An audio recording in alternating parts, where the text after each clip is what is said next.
Welcome to Module 1, Section 1 of Interpretation, MCCS Literacy for Informal Providers. This module will provide you with a course introduction and overview. Our goals for this section are for participants to demonstrate an understanding of several things: the intent of college and career-ready standards, specifically the Common Core state standards, the difference between standards, curriculum, and instructional materials, how alignment to educational standards can benefit informal programs, variations on alignment for informal programs, and the basic structure of the MCCS ELA literacy standards. You'll not demonstrate an understanding of these things during this module. You'll demonstrate your understanding as you move through the course and make use of this information. Chances are you've heard of the Common Core. In the news, it's in politics, it's in our schools. If you're taking this course, it means you have some sense of the idea that Common Core is standards, and for people working with schools, they matter. So what are they? They're educational standards that were developed by a group of states. You may hear individuals state that they were developed by the federal government or that they're national standards. However, it's important to understand that these are state standards written by states for states. The standards within the Common Core are specific to math and ELA, or English Language Arts, and literacy. The content of other subject areas is not included within these standards. For example, the content of earth science is not and never will be part of the Common Core. That said, within the ELA literacy standards, there is a document for 612 teachers in other content areas about reading and writing in science, history, and technical subjects. In this way, these standards apply to all teachers and all subjects. As we talk about the Common Core, we'll get into more detail about what this means. But for now, what's important is that the only content in the Common Core is ELA and math, and that the content of ELA and math is applicable to other subject areas. The Common Core was adopted by many states. It was not adopted by all states, and it was not adopted as is by all states. Some states chose to just adopt one subject. Other states took advantage of a clause in the standards that said you could add 15% to the standards and still call them Common Core. In some cases, this was used to add advanced content that was not included in the initial version. In the case of Montana, this was used to include Indian Education for All. Our standards are called the Montana Common Core Standards, or MCCS. No other state has the exact same standards as we do because of the IEFA statements that were added. However, because the rest of the content is the same, we're able to collaborate with other states to develop materials and resources around the standards. The Montana Board of Public Education adopted the MCCS in November of 2011. The implementation date for schools was July 2013. In the 2013-2014 school year, Montana participated in the field test of the Smarter Balanced Assessment. No scores were returned for this test. In the 2014-2015 school year, the first operational Smarter Balanced test occurred. This test will return scores to schools and students. Next, we're going to watch a very short video about the standards. Like it or not, life is full of measuring sticks. How smart we are, how fast we are, how well we can, compete. But up until now, it's been pretty hard to tell how well kids are competing in school and how well they're going to do when they get out of school. We like to think that our education system does that. But when it comes to learning what they really need to be successful after graduation, is a girl in your neighborhood being taught as much as her friend over in the next one? Is a graduating senior in, say, St. Louis as prepared to get a job as the graduate in Shanghai? Well, it turns out the answer to both of these questions is no. Because for years, states have been setting different standards for what students should know and be able to do at each grade level. That's making it too hard to know if our kids are really doing well enough overall, and if they can really compete for a job someday. What we really need are clear goals. That's where the Common Core state standards come in. They're like a total sea change in education. Consistent, strong, clear benchmarks for English language arts and math. Here's how it works. You can think of kindergarten through 12th grade like a giant staircase. Each step is a skill your child needs to learn before stepping up to the next one.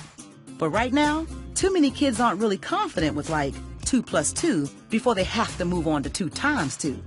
We need more focus on the skills that help them move up the stairs, or they can slip up and fall behind. And there's another problem. What if everyone's stairs were made at different heights? Well, here we go again. They are. So, A boy in Seattle who's rocking an A in English literature could be getting a C on his Chicago friend's staircase. Oops. We need to create consistent steps in education, too. So first, each standard creates a landing on the staircase, a stop along the way as your child heads toward high school graduation. Each stop is a chance for every parent and teacher to focus on the skills their students are supposed to know at that step, no matter the zip code, language, or race. And more importantly, each standard makes sure all students are learning what they need to know to get to graduation and beyond. Because something like counting to 100 leads to understanding dollars and cents, which eventually leads to understanding how to manage a budget. Secondly, the standards are consistent from school to school, and they match up against international standards too.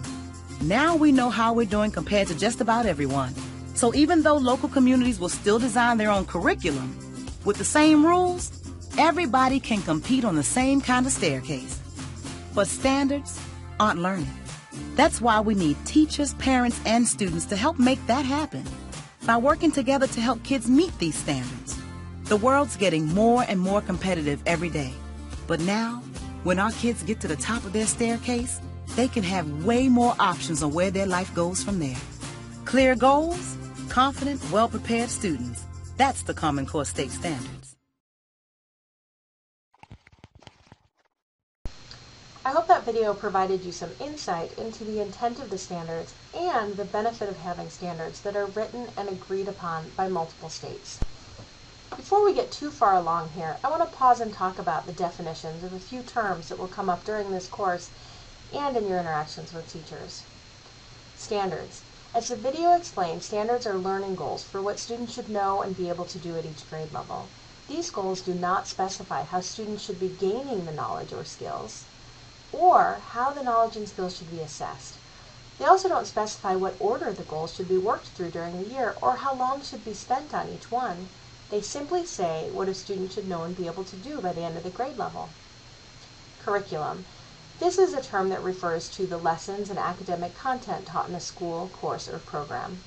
My experience, both as a teacher and working with schools, is that there are many different definitions of curriculum. When you hear a teacher refer to curriculum, it's a good idea to have them clarify what they mean. I've heard teachers refer to their textbook as their curriculum, and I've heard them refer to a curriculum map that provides timeline and sequence and no additional detail as a curriculum. I personally think of a curriculum as a planning document that accompanies a specific set of materials that outlines both the order and timeline for topics or standards and which materials will be used. Instructional materials. These are the resources that you use to improve students' knowledge, abilities, and skills. Textbooks are definitely included in this category. So are other types of text. Activities and labs or research projects are included here, as are the specific assessments that you'll give. Basically, anything you bring into your instruction to support student learning can be considered an instructional material. In K-12 schools, textbooks have traditionally been the primary instructional material, but in recent years we've started to see this shift. One thing that I want to point out is that standards and instructional materials are very different things. You can align materials to standards, but the materials themselves are not standards. Also, a great curriculum can provide a bridge between the standards for what students know and should be able to do, and the materials that you bring in to get them there. My intent in sharing this with you is so that you know that when you hear these terms used in the course or with teachers, you should really double check to make sure everyone's on the same page. If we can do this, we'll have a much higher chance of success in our partnerships between informal providers and schools. Here's a short video that addresses this question about the difference between standards and curriculum. It's specifically aimed at the Common Core standards, but it applies generally to the question of how the two relate.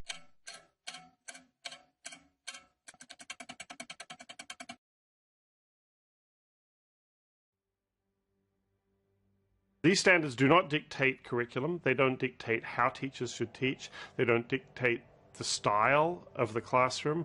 They don't dictate the order in which you teach things. They don't dictate anything in the sense that really what they are is a measuring stick, a yardstick, if you like. A lot of the skeptics were in the same place I was when I first looked at them, which is that I thought somebody was going to tell me what to do.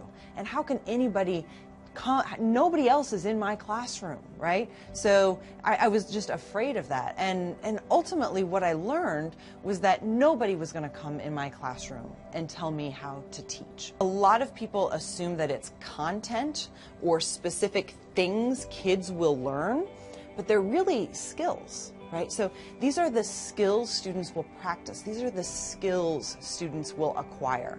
And a curriculum is how an individual school district or school building or even, a classroom kind of mobilizes that.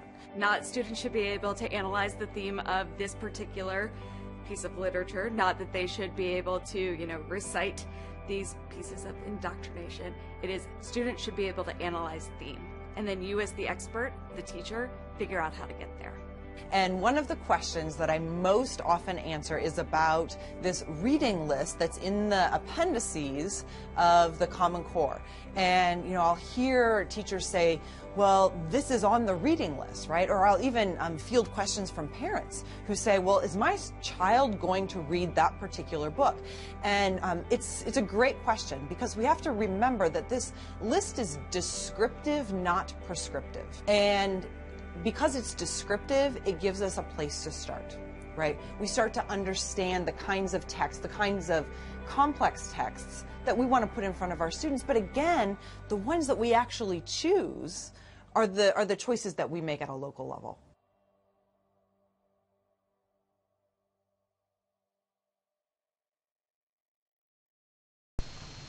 I can really relate to the discussion of the reading list and the appendices.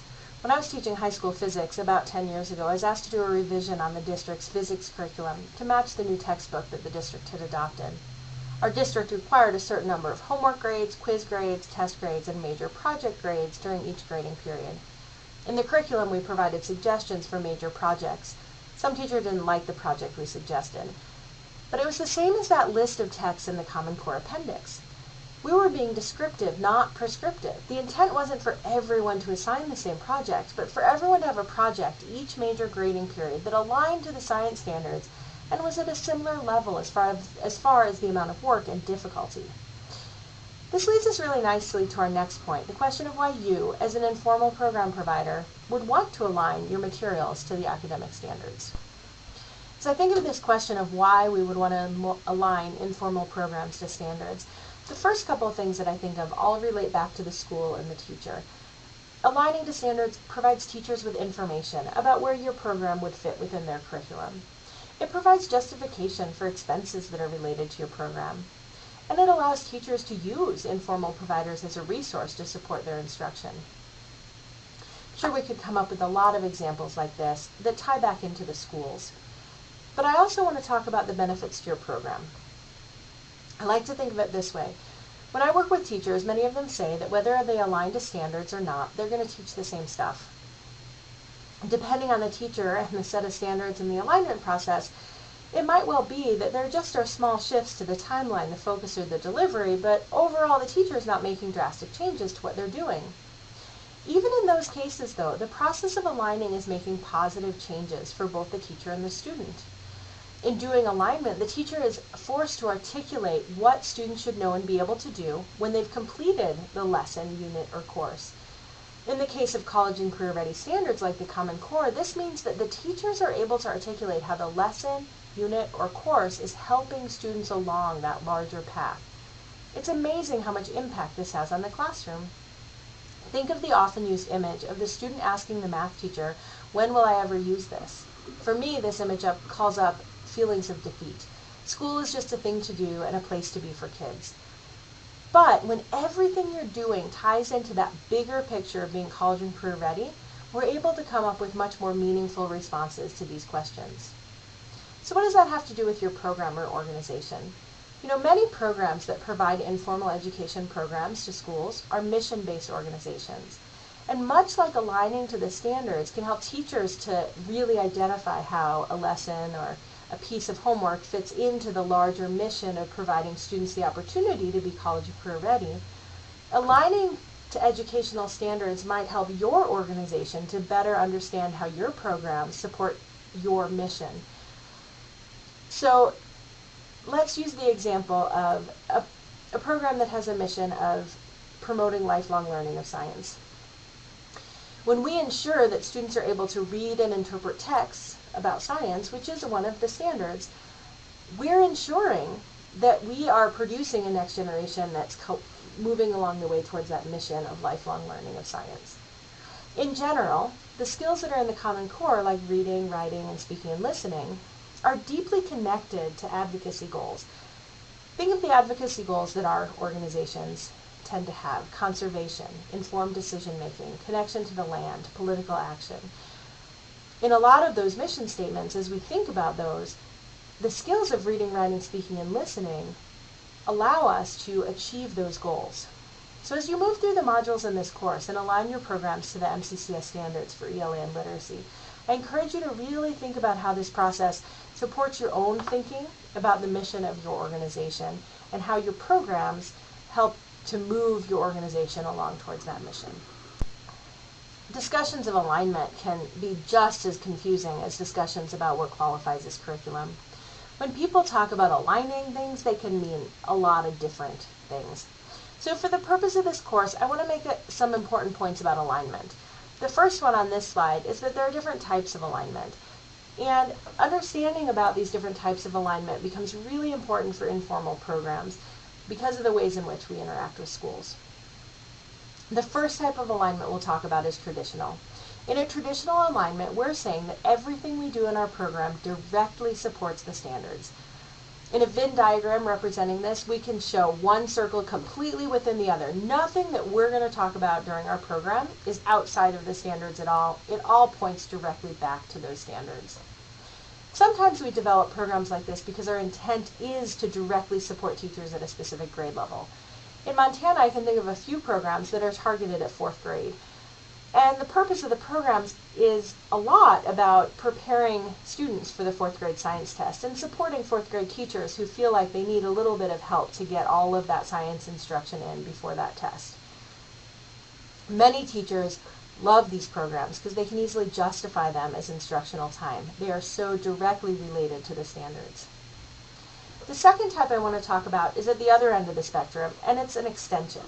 These programs don't actually directly address a standard at all. They provide participants an opportunity to go beyond a standard by providing a related experience. These activities definitely support standards, but indirectly.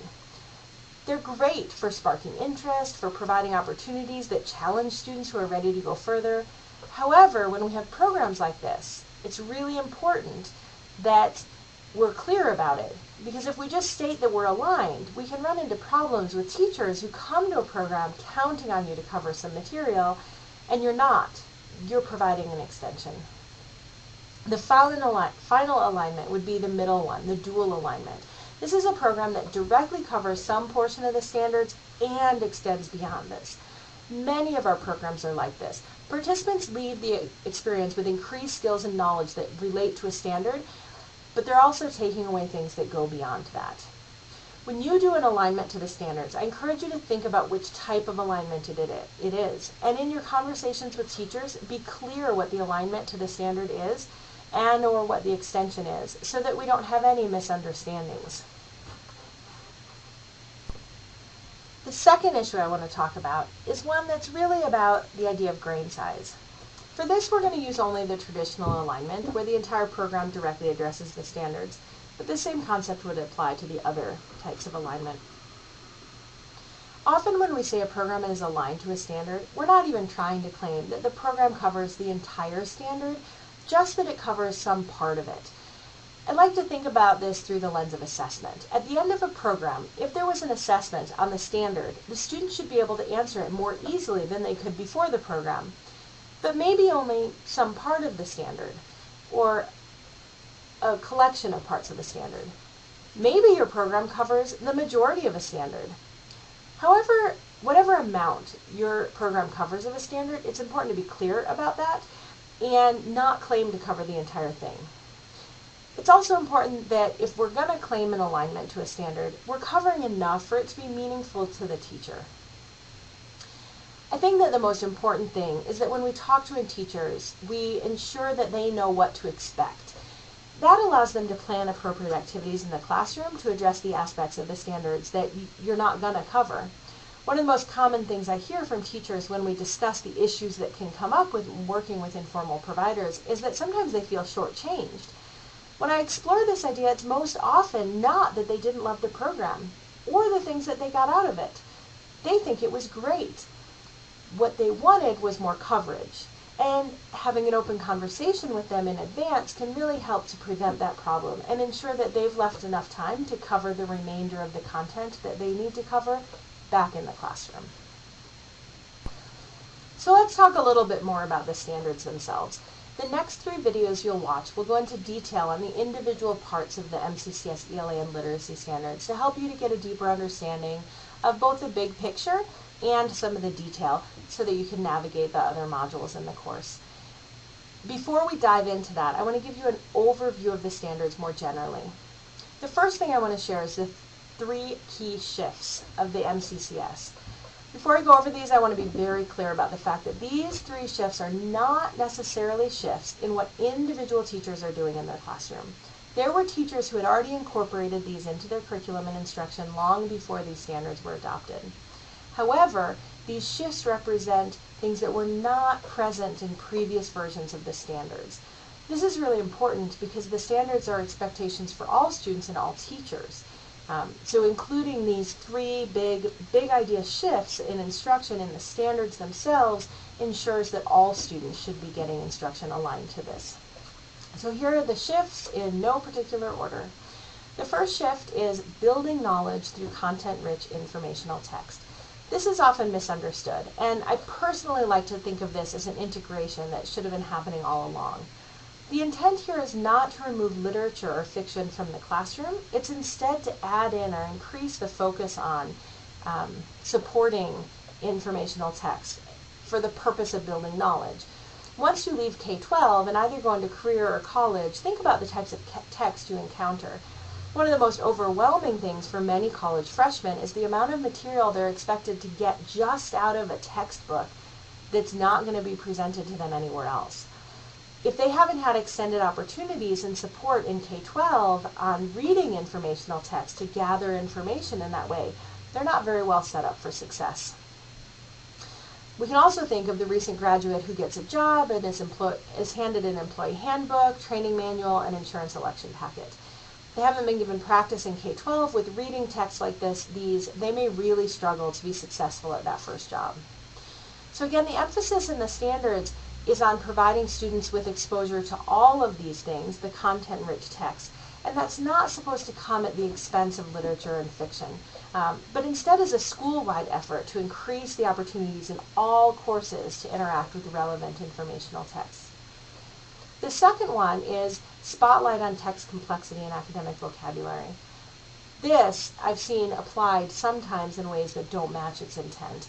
This isn't meant to be prescriptive about a specific reading level, and we're really working on that with schools. The big idea here is that in many cases there's a gap between what students are reading when they leave high school and what they're expected to read in whatever comes next. Also, the amount of academic vocabulary that they need to have can be an issue. And just to be clear, academic vocabulary is those terms that are used in all disciplines but are not used in everyday conversation. So sometimes we're really good at providing vocabulary terms that relate just to biology or just to American history, but kids graduate from high school without really understanding some of those academic terms that are important in all disciplines, but nobody ever took the time to cover them.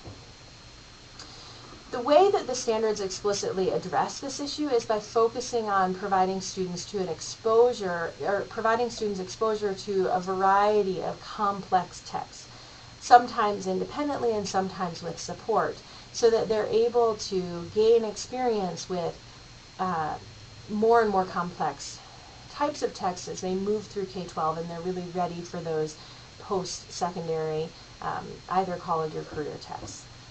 Finally, reading, writing, and speaking based on evidence from text.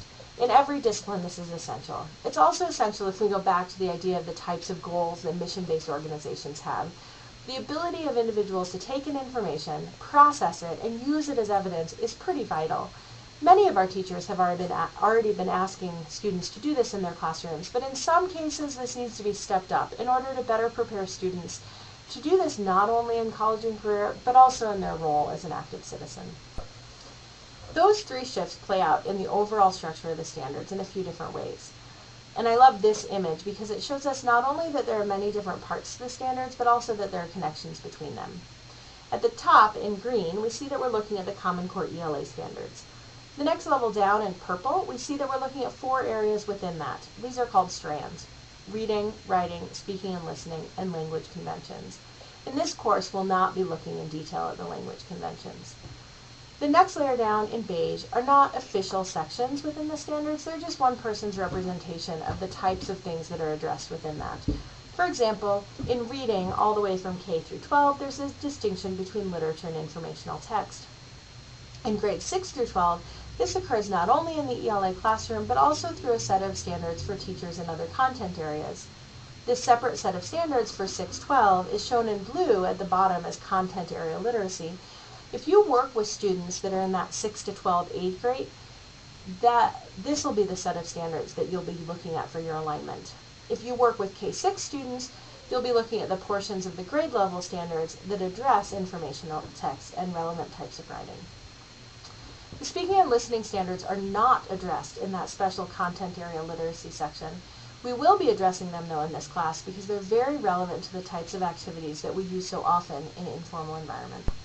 The final thing I want to talk about in our overview of the structure of the MCCS standards is the backwards design that was used during the writing of the standards. Generally speaking, when backwards design is used, we begin with the end in mind. Often I hear teachers talk about using backwards design for their curriculum. When they say that, they often mean that they begin with what they want their students to know and be able to do, or the standards, and they figure out what type of assessment they could give to determine whether their students have met that goal.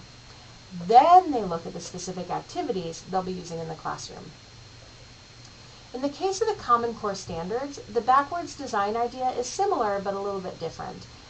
In these standards, backwards design refers to the fact that they started by writing what are called college and career ready anchor standards for each of the strands within the English language arts and literacy. In writing these standards, they worked with people from college and career and from K-12 who could really speak to what students needed to know and be able to do upon graduation.